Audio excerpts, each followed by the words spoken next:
Do you own a safety razor?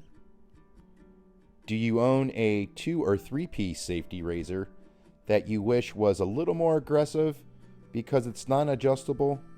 Well, you can make it more aggressive by shimming it out. So stick around and I'll show you exactly how you do that. Enjoy.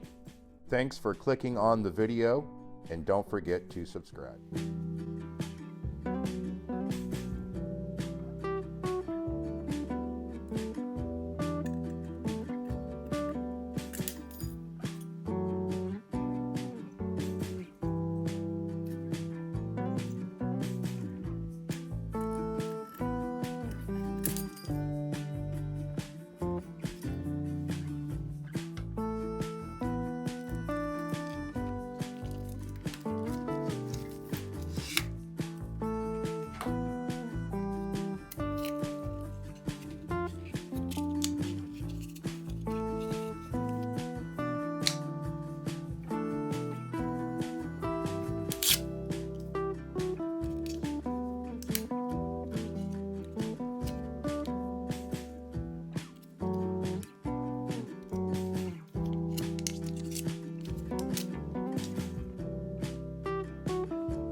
Beautiful.